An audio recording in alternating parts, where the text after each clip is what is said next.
Welcome back to Rabid Noise on Rabbit Radio. That was Recharger by Fear Factory. And joining me now from the band is the one and only Burton C. Bell. Thanks for joining us tonight, man. What's happening? Well, thank you for having me. It's a pleasure speaking with you. And I'm sitting in Los Angeles, enjoying my evening. I had a long day at the studio and ready to go back tomorrow. Awesome, man. Well, that's a long day at the studio. That sounds like a bit of a hint. Yeah. A big hint. Currently started recording vocals for the latest Fear Factory album that we're working on, and just ready to put out album number 9. That's awesome, man. And as a fan, that's really damn exciting. So, is there a concept you're working on for the new album? Yes, there is. There'll be a concept. I can't tell you the title right now because Dino and I are bouncing between 2 titles, but we will decide by the end of this weekend. But the title will definitely sum up the concept and the nature of where the story is going. The album will have all the elements that fans love to hear in Fear Factory, plus one of the things we're focusing on is crafting of a well-written song without losing the elements of Fear Factory, the industrial metal consistency that we've always had. We're working with Reese Fulber again. I'm in the studio with him doing vocals, and we're working on soundscapes.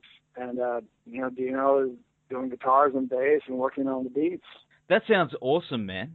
Because with the last album, you worked with John Sankey for the drums. Was that right? He helped out on a few of the songs. That's correct. So with this new album, is it going to be like programmed drums, or is it going to be live? Well, we are writing with programmed drums, just to expedite the process, to simplify the process. However, there are a few songs, at least half the record, will require a live drummer, to have that live drummer feel. So we'll have a live drummer recording, our drummer Mike Keller, who's been with us with the last record and the last touring process. He will come in, record at least half the songs live on live drum sounds, but the rest of the songs will be programmed. So it's going to be a bit, it's going to be mixed, but we want a lot of the songs to have that live feel. That sounds so exciting, especially, I guess it doesn't make it easy with the technology these days compared to how, back in early 90s or mid 90s, I should say, when, you had that sound. Even back then with like your earlier stuff, it sounded so futuristic, but I guess it wasn't as easy to record back then. It wasn't that easy to record. I guess the hardest part was the editing the drums. But even then, if you were a decent engineer, you could make it happen. I think it's the elements of the industrial side and the electronic side where Reese Fulber comes in and he implements his sounds and his vibe into it, which really gives the metal side a really futuristic feel. And to us, it's a great combination, and it really defined Fear Factory in the early days. It's my favorite combination. Excellent. I love my industrial metal, man. I love it. Everything from you guys to Ministry to even some electronic stuff like Combi Christ. Absolutely. And, there's a resurgence of the scene happening now. And it's a scene that's been buried for so long, or just been lying dormant, I should say. And it's a scene that's resurging because there's fans out there that have missed this sound, and there's fans out there who's like, wow, this band's they're coming across maybe their father's records, or hearing it across Pandora or Spotify, and just like, wow, what is this? This is cool. And they're coming across it, like, and so this is helping the resurgence of this sound. And because I'm glad because it's been laying dormant for too long. I agree with you. I totally agree with you.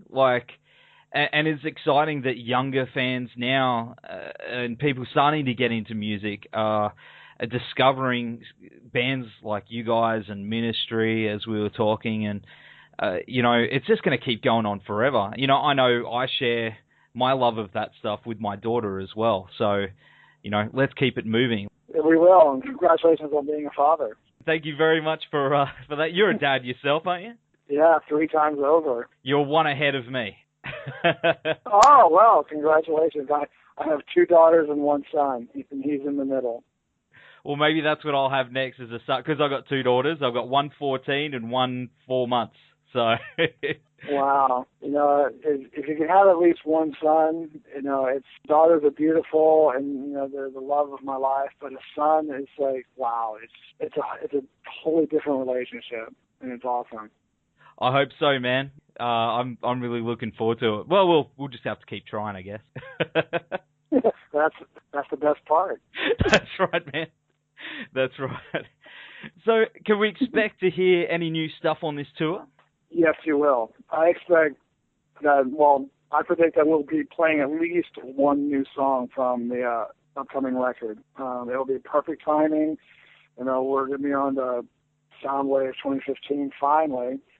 Finally it worked out for us. We've been asked a couple times in the past, and due to scheduling conflicts, it just never worked out.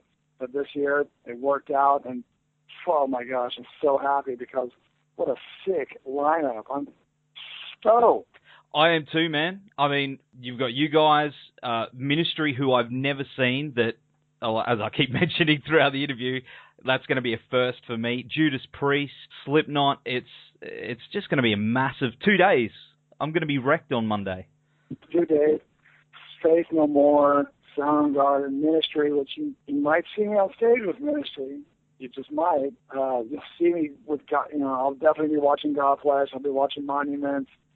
If I can be there for the second day, I'm going to be watching all those bands. Oh man, it's just awesome. And I was going to ask you about that. You obviously still keep in touch with Al? Of course. What a legend. I spoke to him. I spoke to him just last week. You've obviously read his book? I have not read his book yet. I heard I was mentioned in it briefly, which I was actually surprised. But Al, I consider Al a good friend, and not only a good friend, but I consider him a mentor, and to be just associated with one of my musical heroes of my being a music fan, one of my music heroes, being in the room with him and working with him is just like a dream come true. I can't say enough good things about Al. He's one of my heroes as well. And both you dudes combined is just, it blows my mind as a fan of both of yours. So I really hope to see you guys up there at least, share a song or two. Well, I'm going to definitely try. That's awesome, man. Just storm the stage. Hey, some tells me Al will not mind.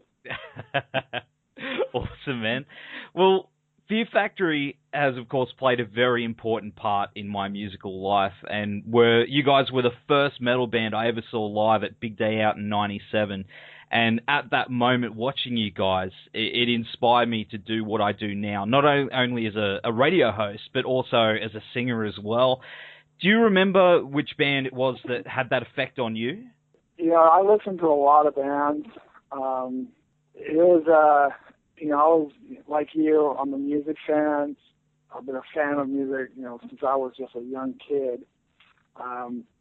But I remember I used to blast Billy Idol's Rebel Yell like all the fucking time, man. That record, that was such a rockin' record. I used to blast. I used to, U2, their persona and just their vibe and their passion. Sex Pistols, you name it. I was like, I imagined myself singing their songs, and I was even standing above a mirror holding a hairbrush singing their songs. I was like, just practicing, and there's so many. I love music, and it's just I just can't name one because there was so many people I was influenced by that I love music. It's my life. Of course, but for me, I mean, as I was saying, Fear Factory was that moment. That was that moment at Big Day Out halfway through your set is when I turned to my mate and I said, "This is what we need to do." And Well, that's cool, man. That's really cool. It's I'm glad we were able to inspire you in a very positive way. That's awesome. Man, it's been with me ever since. I've followed you ever since. So, yeah, Fear Factory's music is very important to me, man. Well, thank you for being such a great fan, and thank you for taking your time to speak to me. It's like this, supporting Fear Factory for all these years. You're doing us a service as well. So, thank you. Oh, man, always will. Well, you've recently signed to Nuclear Blast, who, in my opinion, are like the best in the business, as they really care about their bands and they absolutely promote the hell out of them. Are you excited to be working with those guys? Absolutely. We're so stoked to be back on a label that cares about us, that is considering us a priority. Plus, the person that approached us to be on Nuclear Blast, I'm sorry. The person that approached us to be on Nuclear Blast is the same person who signed us to Roadrunner in the very beginning, and that's Monty Connor. And he approached us to basically regenerate a scene that has died. And when Roadrunner collapsed upon itself, to me, when they got Nickelback, that was the beginning of the end. Yeah. But it's, he wanted to bring back the nature of what a metal label should be. And Fear Factory is one of those bands. It's Machine Head is one of them, on many other bands. So it's gonna be great. We're really excited, and it's great to have a label that believes in us one more time. Oh man, I as I was saying, I think they are the best. In this business, I guess I deal with a lot, and they are really the ones that are so passionate, like how Roadrunner used to be, as you said. Kids used to wear Roadrunner shirts because they believed in the label so much, and when Nickelback came on the scene, it stopped, and it was sad. And I really feel that Nuclear Blast are bringing that back now. Let's just keep that momentum going, and Nuclear Blast is a very strong label, and they believe in their artists, and I'm just proud to be part of that. Let's keep this going. Hell yeah, man! I totally agree with you, dude. That's awesome. Well, apart from the album and Soundwave, of course, what else have you guys got coming up? Well, we've got a couple shows at the end of this month. We're playing this benefit in Chicago called Cold Waves, the Cold Wave Festival, which is like an industrial metal festival. It's to benefit organizations that promote suicide awareness, to help those who suffer through that, or families that have suffered through that. So we're doing this benefit because a friend of ours was the reason why this benefit was created 3 years ago. So we're proud to do this on September 26th. Then we're going to Shanghai. We're playing a show in Shanghai on October 3rd, a festival. I don't know what it's all about, but they're flying us out there to play it, so I'm like, all right, let's go to China.